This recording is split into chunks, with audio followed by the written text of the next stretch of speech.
1 billion dollar का हमने export किया, वो म्याऊं है? ये आईफोन की सबसे बड़ी फैक्ट्री भारत में लगी, वो म्याऊं है? अरे भाई अपने कान पे बोलिए भाई, बीच में मुझे पता है ना, बोलने में म्याऊं करने में बहुत सारी समस्या हो जाती है। और ये लोग तो बताएं म्याऊं में कैसे?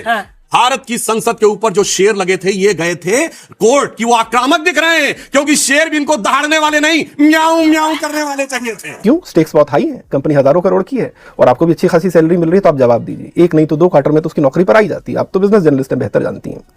और इस बात में भी कोई राय नहीं है कि पिछले 10-11 सालों में आपकी पार्टी का चेहरा 1 या 2 लोग ही हैं, और इसी चेहरे पर आप कन्विंस कर रहे हैं लोगों को कि बीजेपी खराब है और हमें वोट दीजिए और इस आदमी को जिताइए। लेकिन ये नतीजे जो मैंने बताए तो साफ तौर पर बता रहे हैं कि जनता कन्विंस नहीं हो रही। तो सवाल ये है कि अगर एक कंपनी 1 क्वार्टर के रिजल्ट के बाद ही बेचैन हो जाती है, जो सिर्फ कुछ 100 करोड़ की है, भारत दुनिया का सबसे बड़ा लोकतंत्र है, 145-50 करोड़ लोगों का भविष्य टिका है यहाँ की विपक्षी पार्टी पर, 50% से ज्यादा आबादी ऐसी है जो बीजेपी की आइडियोलॉजी से सहमत नहीं है, उस आबादी की सबसे बड़ी उम्मीद कांग्रेस पार्टी से है। लेकिन अगर आप किसी को प्रोजेक्ट कर रहे हैं और जनता उसे खारिज कर रही है, तो क्या ये विचार आपको नहीं आता कि नहीं हमें इसके बियॉन्ड कुछ देखना? हम किसको प्रोजेक्ट कर रहे हैं? सास बहू के सीरियल की बात करते हैं, सास बहू की लड़ाई तो इनके पहले परिवार में हुई थी, देवरानी जेठानी की भी नहीं क्या हुई थी। दोस्तों, जैसा कि आपने देखा आज का एपिसोड अंजना ओम कश्यप और कांग्रेस पार्टी की प्रवक्ता सुप्रिया श्रीनेत, या यूं कहे कि पप्पू के पार्टी की प्रवक्ता उर्फ गाली वाली बाई को लेकर होने वाला है, जिसमें सुधांशु जी ने इसको जमकर तोड़ दिया। और साथ में देखने वाले हैं सुप्रिया श्रीनेत को लेकर एक स्पेशल पॉडकास्ट वीडियो, बेहद ही शानदार होने वाला है। इसलिए आप लोगों से अनुरोध है कि अंत तक जरूर देखें, और यदि आप इस चैनल पर पहली बार है तो चैनल को सब्सक्राइब करें ताकि ऐसे ही वीडियो आपको हमेशा देखने को मिलती रहे। वीडियो थोड़ा भी पसंद आए तो लाइक जरूर करें और अपने दोस्तों के साथ शेयर करना बिल्कुल भी ना भूलें। और यदि आप इस चैनल पर पहली बार है तो चैनल को सब्सक्राइब करें ताकि ऐसे वीडियो आपको हमेशा देखने को मिलती रहे। तो देर ना करते हुए वीडियो की शुरुआत करते हैं। तो हेलो दोस्तों, मैं अभय नागवंशी चेंजोलक, जीरो से हीरो तक में आपका स्वागत है।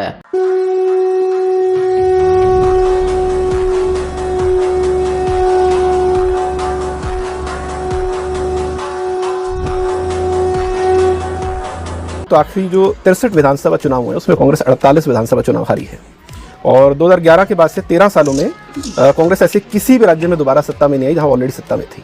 ठीक है, और भी कुछ आंकड़े हैं जो प्रो इनकम्बेंसी कांग्रेस की, वो बीजेपी के मुकाबले काफ़ी पुअर है। 18% के आसपास आपका रिकॉर्ड है, बीजेपी का रिकॉर्ड 55% के आसपास है। 40 राज्यों में 7 है। हाँ, आपकी दिक्कत की बात है। ओवरऑल ये पिछले मैं 10 या 11 सालों के रिकॉर्ड की बात कर रहा हूँ। जाहिर तौर पर एक बात तो है कि लोग जो है वो कुछ चीज़ बाय नहीं कर रहे हैं। ठीक है, मेरा सवाल इसमें यह है कि अगर किसी कंपनी का 1 क्वार्टर का रिजल्ट भी ठीक नहीं जाता तो उसका जो सीईओ उसकी नौकरी पर आ जाती है। Good question, you are a good question. क्यों? स्टेक्स बहुत हाई है, कंपनी हजारों करोड़ की है और आपको भी अच्छी खासी सैलरी मिल रही है, तो आप जवाब दीजिए। एक नहीं तो 2 क्वार्टर में तो उसकी नौकरी पर आई जाती है। आप तो बिजनेस जर्नलिस्ट हैं, बेहतर जानती हैं। और इस बात में भी कोई राय नहीं है कि पिछले 10-11 सालों में आपकी पार्टी का चेहरा 1 या 2 लोग ही हैं, और इसी चेहरे पर आप कन्विंस कर रहे हैं लोगों को कि बीजेपी खराब है और हमें वोट दीजिए और इस आदमी को जिताइए। लेकिन ये नतीजे जो मैंने बताए तो साफ तौर पर बता रहे हैं कि जनता कन्विंस नहीं हो रही। तो सवाल ये है कि अगर एक कंपनी 1 क्वार्टर के रिजल्ट के बाद ही बेचैन हो जाती है, जो सिर्फ कुछ 100 करोड़ की है, भारत दुनिया का सबसे बड़ा लोकतंत्र है, 145-50 करोड़ लोगों का भविष्य टिका है यहाँ की विपक्षी पार्टी पर, 50% से ज्यादा आबादी ऐसी है जो बीजेपी की आइडियोलॉजी से सहमत नहीं है, उस आबादी की सबसे बड़ी उम्मीद कांग्रेस पार्टी से है। लेकिन अगर आप किसी को प्रोजेक्ट कर रहे हैं और जनता उसे खारिज कर रही है, तो क्या ये विचार आपको नहीं आता कि नहीं हमें इसके बियॉन्ड कुछ देखना? हम किसको प्रोजेक्ट कर रहे हैं? प्यारी समझ गई। और मुझे बताने की जरूरत? आप बताइए, आप सवाल पूछ रहे हैं। चेहरा कौन आपकी पार्टी का? आप नाम लेके सवाल क्यों नहीं पूछ रहे? आपका चेहरा कौन? राहुल जी चेहरा आपकी पार्टी का बिल्कुल है ना? हाँ। और ये नतीजे तो ऐसा बताते हैं कि शायद लोग कन्विंस नहीं है। 42 सीटें थी हमारी 2014 में, आज 100 हैं, और राहुल गांधी जी चेहरा है, मल्लिकार्जुन खड़गे जी चेहरा है। इसमें मुझे ऐसा लगता है, एक मिनट, मुझे ऐसा लगता है सीईओ और नेता में एक बहुत बड़ा अंतर है, और मैं बताती हूँ क्या अंतर है। खाली छोड़ी बटाता है। सीईओ का काम सिर्फ और सिर्फ प्रॉफिटेबिलिटी पे फोकस है। अगर आपके 2 क्वार्टर में लगातार लॉस होगा तो सीईओ क्या, पूरा टॉप मैनेजमेंट हट जाएगा। Political party profit and loss का गेम नहीं खेल रही है। यहाँ पर चुनाव जीतना या हारना प्रॉफिट या लॉस नहीं है, एक विचारधारा की लड़ाई है। एक लड़ाई आप उस ऐसे तंत्र से लड़ रहे हैं जहां पर पॉलिटिकल पार्टी से आप लड़ाई कर रहे हैं, अकूट पैसे से आप लड़ाई कर रहे हैं, आप संस्थाओं के सामने लड़ रहे हैं। आज की तारीख में ED, CBI, income tax, even SEBI जैसी संस्थाएं सरकार के रहमो करम पर, सरकार के इशारे पर चल रही है। अच्छा, हमको सिखा रिया है। आप एक बहुत बायस्ड मीडिया से लड़ रहे हैं, एक्सट्रीमली बायस्ड मीडिया, जो मुद्दों को नहीं उठाना चाहता है, जो सबसे पहले कवर फायरिंग देता है मोदी सरकार को अगर कुछ गड़बड़ हो जाता है। तो मेरा अपना मानना है कि ऐसे तंत्र में लड़ाई कौन लड़ सकता है? बहुत सारे ऐसे लोग हैं, नहीं एक मिनट, बहुत सारे ऐसे लोग हैं विपक्ष में जो लड़ाई लड़ते हैं। और मैं विपक्ष के लोग, चाहे वो नेता हो, चाहे वो कार्यकर्ता हो, चाहे वो सांसद हो या विधायक हो, कांग्रेस के ही नहीं, जो भारत का विपक्ष है, मैं उनका बहुत सम्मान करती हूँ, क्योंकि आज की राजनीति में विपक्ष की राजनीति करना बहुत मुश्किल है। और इसीलिए आपने देखा है कि कैसे जो शाम तक 70,000 करोड़ के आरोपी थे, वो सुबह गलबैया करके डिप्टी चीफ मिनिस्टर बन जाते हैं। ये हमने देखा है। आप भी नाम नहीं ले रहे थे, मैं भी नाम नहीं ले रही, लेकिन मेरा अपना मानना है, कांग्रेस पार्टी का नेतृत्व कौन करेगा, कांग्रेस पार्टी का चेहरा कौन रहेगा, कांग्रेस पार्टी के मुद्दे सबसे ज्यादा निर्भीकता से कौन उठाता है। इस देश को 2022 में जब भारत जोड़ो यात्रा शुरू हुई, 2024 का निर्णय लगता था बिल्कुल फॉरगॉन कंक्लूजन है। किसने इस देश को गैल्वनाइज कर दिया, किसने इंडिया गठबंधन को गैल्वनाइज किया, कौन इतने सारे विपक्षी दल को साथ लेके आया, किसने भारत जोड़ो यात्रा से एक माहौल बनाया, वो राहुल गांधी थे। और तो तेरे पास एक ही रास्ता है दोस्त, तू बाप बदल ले। उस राहुल गांधी से अगर इस सरकार को आपत्ति ना होती तो उनके खिलाफ एक षड्यंत्र रच के उनकी 2 साल उनको डिस्क्वालीफाई नहीं किया जाता पार्लियामेंट से, उनका घर छीना गया या उनको ईडी में 55 घंटे पूछ करी गई। 11 साल से सत्ता में है, अगर कुछ होता है वाकई केस में तो 5,000 के मुचालके पे राहुल गांधी बाहर नहीं होते। तो मेरा अपना मानना है कि यह निर्णय कि कांग्रेस का नेता कौन है, यह निर्णय कांग्रेस का महाराजगंज का कार्यकर्ता, यह निर्णय सुप्रिया श्रीनेत, यह निर्णय सीडब्ल्यूसी करेगा। यह निर्णय बीजेपी, यह निर्णय मीडिया और यह निर्णय सीईओज नहीं कर सकते। अगेन सीईओज की आपने बात की, स्टार्टअप की दुनिया में सुप्रिया जी बात अक्सर कहते हैं कि जो इन्वेस्टर होता है वो आपके आइडिया में इन्वेस्ट नहीं करता, वो उस व्यक्ति में इन्वेस्ट करता है जो आइडिया लेकर आया होता है। ये बड़ी अच्छी बात कही आप। सवाल ये कि कांग्रेस का आइडिया जो भी है, कांग्रेस की विचारधारा जो भी है, जो व्यक्ति उस विचारधारा का प्रतिनिधित्व कर रहा है, उसको पेश कर रहा है, अगर उसमें जनता विश्वास नहीं दिखा रही, जो कि मैंने आपको लगता है कि 42 से 100 सीट, ठीक है, अब मैं इसका जवाब देता हूं। अब सोचने का नजरिया है, एक तरफ आप ये सोच के खुश हो सकते हैं कि 42 से 100 आ गए, दूसरी तरफ आप ये भी सोच सकते हैं कि 10 साल बाद भी हम 100 नहीं पहुंचे हैं। 10 साल से बीजेपी सत्ता में है, उसके आपने जब 10 साल शासन किया था तो आप 42 पे आए थे। बीजेपी 10 साल के शासन के बाद 234 पर है, आप 10 साल के बाद भी 100 पर नहीं आ रहे हैं। आप इस तरह से क्यों नहीं देख रहे हैं?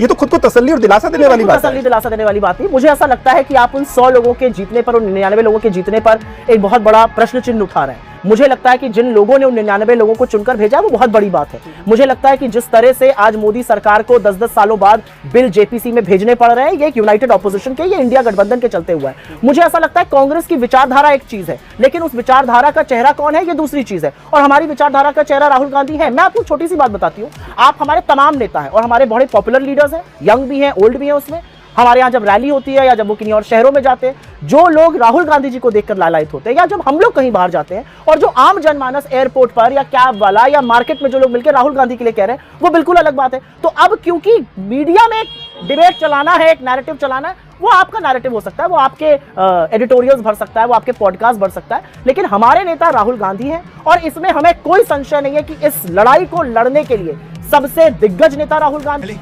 एक काम कर, 200 रुपए दे और 50 रुपए काट ओवर एक्टिंग की वजह से।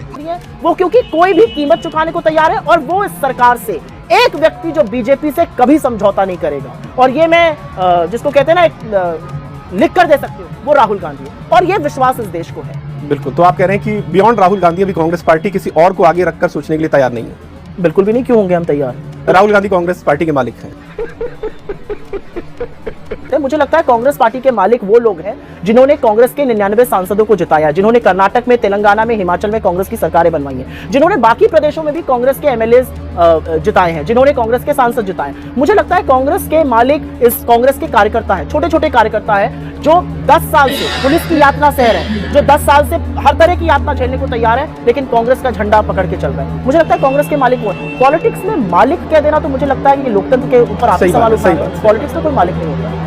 इंडी ब्लॉक, आखिर में इंडी ब्लॉक का सवाल पूछूंगा, फिर एक rapid fire. India block that's much again. तो इसका फ्यूचर आप लोगों की पड़ गई है बीजेपी के उस पर इंडी ब्लॉक कहने। क्या करें, जो सुन रहे हैं वही। आप इंडी ब्लॉक क्यों नहीं कहते, एनडीए क्यों कहते हैं? इंडिया कहने में दिक्कत है, इंडिया में जो ए अलायंस के लिए स्टैंड करता है। और एनडीए क्या है? एनडीए अलायंस कहते हैं और हमारे इंडी ब्लॉक कहते हैं। बोला जाता है क्यों एनडीए अलायंस? तो मैंने किसी को नहीं सुना। चलिए हम इसी तरह की बहसों में पढ़कर तो बड़े सवालों पर बात नहीं कर पा रहे। की क्रैक करना जरूरी है। नहीं, ऐसा कुछ भी नहीं, नहीं, बिल्कुल ऐसी कोई मंशा नहीं, हम कुछ भी नहीं काटेंगे। इंडिया अलायंस का भी आप क्या फ्यूचर देख पा रही हैं? क्योंकि अगर मैं पिछले कुछ वक्त के घटनाक्रम पर नजर डालूं तो उमर अब्दुल्ला साहब ने मोदी जी की तारीफ की, 370 को लेकर भी उन्होंने कहा कि कोई सवाल अभी पैदा नहीं होता कि हम इसको लेकर कोई लड़ाई लड़ें। अभी उद्धव ठाकरे साहब भी मिले थे देवेंद्र फडणवीस से, उसके बाद सामना में तारीफ भी हुई। नीतीश साहब तो पहले ही इंडिया से अलग हो चुके हैं। बीच में लगातार आवाज़ें भी उठती रही आप ही के कुछ साथियों की तरफ से कि कुछ किसी और को फेस बनाया जाए इस अलायंस का। तो अभी आप क्या फ्यूचर देख रहे हैं इंडिया अलायंस का? क्या रहेगा कि आगे भी ऐसे होगा जैसे अभी दिल्ली में हुआ है कि स्टेट के हिसाब से तय होगा, या दिल्ली से कुछ सबक लेके आगे आप एक साथ भी लड़ेंगे? इंडिया गठबंधन जो है वो एक थान के कटे कपड़े नहीं है। हम सब एक दूसरे के क्लोन नहीं है। हम सब अलग अलग पार्टीज हैं, कोई कहीं पर मजबूत है, कोई कहीं पर मजबूत है। लेकिन ये भी सत्य है कि कन्याकुमारी से कश्मीर तक और असम से पोरबंदर तक अगर इंडिया ब्लॉक में कोई एक पार्टी या देश में कोई एक पार्टी है तो वो कांग्रेस पार्टी है। तो कांग्रेस एक तरह से इंडिया गठबंधन की धुरी है। आपकी जो ये बात हुई ना कि फलाने उनसे मिले, ढिमकाने उनसे मिले, अच्छी बात है, पॉलिटिक्स में मिलना चाहिए लोगों को। मेरा अपना मानना है पॉलिटिक्स व्यक्तिगत नहीं होनी चाहिए। पॉलिटिक्स में खेतमेर का झगड़ा, मेरा मोदी जी से कोई खेतमेर का झगड़ा नहीं है। जब राहुल जी ने सदन में खड़े होकर एआई पर वक्तव्य दिया जो बीजेपी को चुभा, क्योंकि वो सच बोल रहे थे, जब उन्होंने कहा कि मेक इन इंडिया अच्छा प्रोग्राम था लेकिन फेलियर आपका रहा कि आप उसको क्रियान्वित नहीं कर पाए, उन्होंने प्रोग्राम की तारीफ करी। पॉलिटिक्स ऐसी होनी चाहिए, मुझे इसमें कोई दिक्कत नहीं है। हमारा कोई खेतमेर का झगड़ा थोड़ी है कि भैया तुम्हारी इतनी जमीन, हमारी इतनी जमीन है। झूठ पे झूठ बोलती जा रही। मेरा अपना मानना है कि उसके बावजूद इंडिया गठबंधन के जो घटक दल हैं उनका एक सोच है, उनका लोकतांत्रिक एक सोच है, उनकी राजनीतिक एक सोच है, उनकी संविधान के प्रति एक सोच है। दूसरी तरफ जो पॉलिटिकल स्पेक्ट्रम है वो एनडीए के एलाइज हैं, उनकी कुछ और सोचें हैं। वो किसी और तरह से संविधान को देखते हैं, वो किसी और तरह से देश को देखते हैं, वो किसी और तरह से सेक्युलरिज्म को देखते हैं, हम किसी और तरीके से देखते हैं। एक बड़े मोटिव से हम सब साथ आए और उस बड़े मोटिव में बीजेपी का जो निरंकुश प्रशासन था, जो निरंकुश शासन चल रहा था, उसको हमने कई हद तक नकेल कसने का काम किया है और इसमें सबकी भागीदारी रही है। मुझे लगता है अगर उमर अब्दुल्ला साहब ने तारीफ कर दी, अच्छी बात है। वो उमर अब्दुल्ला साहब कभी कभी सवाल भी पूछते हैं। मुझे लगता है उद्धव साहब के सामने ने अगर कुछ लिखा तो कई बार वो उनके खिलाफ तल्खी भी लिखते हैं। ये कोई बात नहीं है। मुझे ऐसा लगता है कि जब गठबंधन का कोई साथी कुछ बोलता है तो मीडिया उसमें नमक मिर्ची लगा के सरसों के तेल में तल कर उसको करता है। मैं उत्तर प्रदेश से आती हूँ। उत्तर प्रदेश में 22 का चुनाव हुआ, 24 का चुनाव हुआ और 24 के चुनाव में बीजेपी धड़ाम से गिरी और उसके बाद राजेश मिश्रा उनके विधायक, राजभर जी उनके घटक दल, संजय निषाद जी उनके बड़े घटक दल के साथी, अनुप्रिया पटेल जी, लगातार उन लोगों ने विरोधी तेवर अपनाए और बोला कि मोदी योगी की वजह से हम ये चुनाव हारे हैं, इन लोगों ने फलानी चीज करी, इन लोगों ने बुलडोजर चलवाया, इन लोगों ने पिछड़ों को साथ ले लिया। ये खबरें मीडिया में आई नहीं, ये खबरें हमने बतानी पड़ी, हमें ट्वीट करना पड़ा। उसके बाद पब्लिक डिबेट्स में हमने जब रखा तो उसका उत्तर मिला हमें। खाओ माँ कसम। तो मुझे ऐसा लगता है कि उनका जो विरोध है वो कई हद तक छुपा दिया जाता है। उनका जो विरोध है, उन्होंने अग्निवीर पर सवाल उठाया, टीडीपी ने भी उठाया, जेडीयू ने भी उठाया, एमएसपी पर जेडीयू लगातार सवाल उठा रही है, सरकार मोदी जी कुछ नहीं कर रहे। तो मेरा अपना मानना है कि विरोध होना चाहिए राजनीति में, लोकतंत्र में। और राजनीति क्या है? राजनीति महत्वाकांक्षा का एक नाम है। राजनीति में हर व्यक्ति चाहता है कि वो लीड करे, लेकिन क्या एक स्टेट के लोग पूरे देश को लीड कर सकते हैं? ये भी सवाल है। और एक सवाल और भी पूछा जाएगा कि आप लोग जो एक स्टेट के लोग हैं वो बाहर जगह गए थे चुनाव लड़ने, वहां क्या हश्र हुआ? तो ठीक है, ये सारी बातें कहने की महत्वाकांक्षा की बात की। क्या सुप्रिया जी इतने जो कांग्रेस के नेता हाल फिलहाल छोड़कर गए, नाम भी लेने की जरूरत नहीं, सभी आपको पता है, ज्योतिरादित्य सिंधिया से लेकर गुलाम नबी आजाद तक, जितेंद्र प्रसाद तक, मतलब इतनी लंबी फहरिस्त है, क्या नाम लूं? क्या ये सभी महत्वाकांक्षा की वजह से गए हैं या आपको लग रहा है कि एक वक्त के बाद आदमी अपने सर्वाइवल का भी सोचता है और बतौर नेता आपको लगता है कि शायद इस पार्टी में रहूंगा तो मेरा राजनीतिक करियर सर्वाइव नहीं करेगा? क्योंकि इसी महत्वाकांक्षा की वजह से अभी पूरा हरियाणा में जो आपको एक पूरे का पूरा एक स्टेट आपने कॉस्ट किया, वहाँ पर तकरीबन 17 से 22 सीटें ऐसी थी, आप ज़्यादा बेहतर जानती होंगी, जहाँ अगर आप मैनेज कर लेते लोगों को तो है ना, जहाँ आप जीत भी सकते थे। इसके दो आंसर हैं। तो चलिए शुरू करते हैं। मुझे ऐसा लगता है कि अगर आप कांग्रेस छोड़कर कांग्रेस जैसी लाइक माइंडेड पार्टी में जाते हैं तो मुझे लग सकता है कि आप अपना राजनीतिक भविष्य देख रहे हैं। आपको लग रहा है कि कांग्रेस मेरे राज्य में नहीं जीत रही है, मैं दूसरे सिमिलर तासीर वाली पार्टी में चला जाऊं तो हो सकता है वहां पर मेरा कुछ हो जाए। लेकिन जब आप 360 डिग्री का गुलाटी मार के बीजेपी में जाते हैं तो आप कांग्रेस में क्या कर रहे थे? मैं तो ये सवाल उठाती हूं, क्योंकि कांग्रेस और बीजेपी भारत के पॉलिटिकल स्पेक्ट्रम के दो छोर हैं। हम वो दो पैरेलल लाइंस हैं, हम वो दिन और रात हैं जो मिल नहीं सकते। भारतीय राजनीति का यही तो चरित्र है। नहीं, बिल्कुल गलत चरित्र है। और इसीलिए मैं राजनीति में इसलिए नहीं हूं क्योंकि मुझे मेरा पॉलिटिकल सर्वाइवल जरूरी है, या मुझे अपने मुकदमे खत्म कराने हैं, या मुझे अपने राजघराने जो पोजीशन में थे वो फ्री कराने, जो लोगों ने किए, भर भर के किए, वहां जाकर किए, समझो। लेकिन मैं जब रात को सोती हूं तो मैं एक विचारधारा की लड़ाई लड़ रही हूं और मेरे लिए यह बिल्कुल साफ है कि कल को अगर ऐसी चीज हो गई कि मुझे समझौता करना पड़े तो मैं राजनीति त्याग दूंगी, लेकिन मैं बीजेपी नहीं जाऊंगी। बहुत लोगों के लिए हो सकता है यह समझौता करना आसान रहता। तो कौन से लोग हैं जिनके बारे में जब आपको पहली बार पता चला कि कांग्रेस छोड़ रहे हैं और बीजेपी में जा रहे हैं तो आपको सबसे ज्यादा इमोशनली हर्ट हुआ या झटका लगा? इमोशनल तो देखिए क्या चीज होती है, इमोशनल आपको सिर्फ आपकी फैमिली हर्ट करती है, बाकी नहीं, फिर भी झटका लगा जो आपको? मतलब मुझे दुख हुआ मुझे पे दुख जाने हुआ, का? बहुत किन से लोगों लोगों पे दुख हुआ, नाम मुझे लेकर ज्योतिरादित्य सिंधिया पे दुख हुआ, मुझे मिलिंद देवरा पे दुख हुआ, मुझे जितिन प्रसाद पे दुख हुआ, क्योंकि ये सारे वो लोग तो थे। गुलाम नबी आजाद जैसे इतने गुलाम पुराने- नबी आजाद पर दुख हुआ, मतलब उन्होंने बीजेपी नहीं ज्वाइन करी, लेकिन हाँ उन्होंने तो बहुत ही बड़ा झटका दिया। आप 36-37 साल राज्यसभा के मेंबर बन के रहे और उसके बाद एक सरकारी घर के लिए आपने अपनी विचारधारा से वो समझौता किया कि आज कश्मीर में आपके बारे में जो लोग कह रहे हैं आपको कश्मीर का चुनाव छोड़कर भागना पड़ा, तो आपके राजनीतिक जीवन का क्या हश्र निकला। मुझे दुख इस बात का हुआ और गुलाम नबी आजाद से ज्यादा मुझे इन लोगों से इसलिए हुआ क्योंकि ये युवा लोग हैं, आप इनसे ज्यादा आइडेंटिफाई करते हैं और मुझे ऐसा लगता था कि युवा थोड़ा निडर होता है, युवा मुस्तैदी से लड़ता है। ये सब लोगों को कांग्रेस पार्टी ने 2004 में इन सबको मंत्री बनाया था। इन लोगों ने सत्ता की वो मलाई चाटी है जो शायद इनसे बहुत काबिल लोगों ने नहीं मंत्री बन पाए थे। और उसके बाद पहला मौका मिलते ही, और मुझे कहीं पर एक थोड़ा सा ये लगता है कि शायद जब आप पॉलिटिकल परिवारों में पैदा होते हैं तो वो सिल्वर स्पून के साथ होते हैं और जो एक पावर का वैभव होता है या पावर से जो आपको ताकत मिलती है वो ऑपोजिशन में नहीं रहती है और उससे अभ्यस्त होना शायद मुश्किल होता है। मे बी मतलब अदरवाइज तो इतना बड़ा समझौता आप कैसे कर लीजिएगा। तो सुप्रिया श्रीनेत जी के लिए माने कि वो कभी कांग्रेस का साथ नहीं छोड़ेंगे? कभी भी नहीं। जिस राह पे तुम चल रहे हो बेटा, एक दिन पूरी तरह फंसोगे। तमाम करेंसी इंक्लूडिंग एशिया की करेंसी डॉलर के खिलाफ स्ट्रेंथन कर रही हैं। हम एशिया की वर्स्ट परफॉर्मिंग करेंसी क्यों है? अरे भैया मुझे इस बात की शर्म है, इतने अच्छे दिन नहीं चाहिए थे कि पाकिस्तान के रुपए के खिलाफ हम 6% गिर गए, बांग्लादेश के टका के खिलाफ गिर रहे हैं, श्रीलंकन करेंसी के खिलाफ गिर रहे हैं, और सुन लीजिए यूरो के खिलाफ गिर रहे हैं, सिंगापुर डॉलर के खिलाफ गिर रहे हैं, ऑस्ट्रेलियन डॉलर के खिलाफ गिर रहे हैं। तो रुपए की जब आप बात करते हैं तो इन सब चीजों का जवाब दीजिए कि डॉलर के गिरने के बावजूद रुपया स्ट्रेंथन नहीं हो रहा है। एशियन करेंसी रुको जरा, सबर करो। उसके कंपैरिजन में बोल रहे बहुत लंबा बोले थे। मुझे लगता है सास बहू के सीरियल्स के साथ साथ मुशायरे का भी बड़ा शौक रखते हैं, बार बार मुशायरा, ढंग की बात करते नहीं है। अरे भैया वहां का प्राइम मिनिस्टर कितने लोगों को ले आया मेहमान नवाजी से, उसका क्या फर्क पड़ता है? आपने डिबेट, अच्छा वो भजन करने आया था डिबेट खाना खा इनकम से हिंदुस्तान की पर कैपिटा इनकम $3000, अमेरिका की पर कैपिटा इनकम $90,000 और यूके की पर कैपिटा इनकम $60,000। कौन सा कंपैरिजन कर रहे हैं? और अच्छी बात यह है कि हिंदुस्तान की बात करिए ना, आपका एक बब्बर शेर था मेक इन इंडिया, मिमिया है 12.8%। आप तो पढ़े लिखे बच्चे हैं, आप पढ़ने वाले लोग हैं, आपको बताया गया था कैसे आपके माँ बाप आपका खर्चा उठा रहे हैं, अच्छी बात बताई गई थी। माँ बाप को खर्चा नहीं उठाना चाहिए, शिक्षा का खर्चा सरकार को उठाना चाहिए। और यहाँ पर एक छोटी सी बात अपनी बात खत्म करती हूँ। एजुकेशन का बजट आज से 11 साल पहले 4.7% ऑफ द टोटल बजट था, वो गिरकर 2.5% हो गया है। 90,000 सरकारी स्कूल बंद हुए हैं और असलियत यह है कि हायर एजुकेशन का बजट जो आप लोग पढ़ रहे हैं वो 2.5% ऑफ बजट होता था, अब वो 0.9% है। तो एजुकेशन पर प्रहार आप करें, डिफेंस 17% होता था उसको गिराकर 13% पे प्रहार आप करें, और उसके बाद यहाँ पर मुशायरा मत पढ़िए सुधांशु जी, बात करिए। देखिए बाकी लोग जो चेहरा देखते रह जाएंगे, तो रुक जाइए। वैसे सास बहू के सीरियल की बात करते हैं, सास बहू की लड़ाई तो इनके पहले परिवार में हुई, देवरानी जेठानी की भी नहीं क्या हुई थी। अच्छा और सास बहू सोरे सोरे बिल्कुल तो करके दिखा दिया। अब मैं बता रहा हूँ, हम मिमियाने की बात कह रही है, मेक इन इंडिया नहीं हुआ। अरे भारत ने, हाँ बिल्कुल इनकी बात सुनिए, इनके लेवल यही है, क्योंकि ये लोग तो वो थे। आपने म्याऊं म्याऊं किया है, आपने म्याऊं म्याऊं किया है, हमने बाकवा दिया है। अब सुनिए, भारत ने अपना एयरक्राफ्ट कैरियर जहाज बनाया, वो म्याऊं है। ब्रह्मोस बनाया, वो म्याऊं है।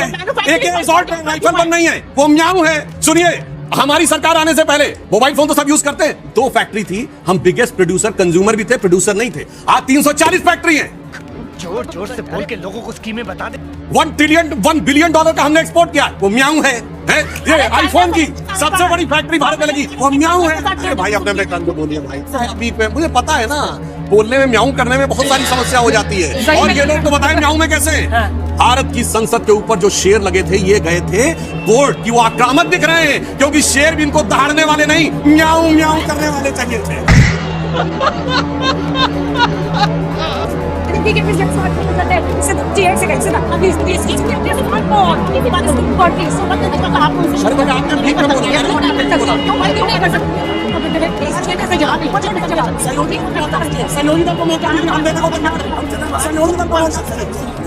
एनडी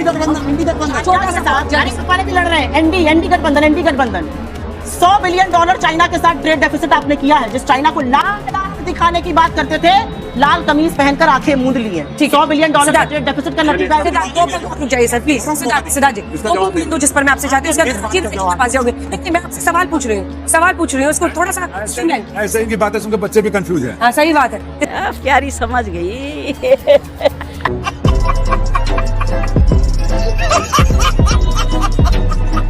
दोस्तों तो कैसे लगी आज की वीडियो और आप इस चैनल पर कहां से जुड़े हैं हमें कमेंट बॉक्स में रिप्लाई करना बिल्कुल भी ना भूले।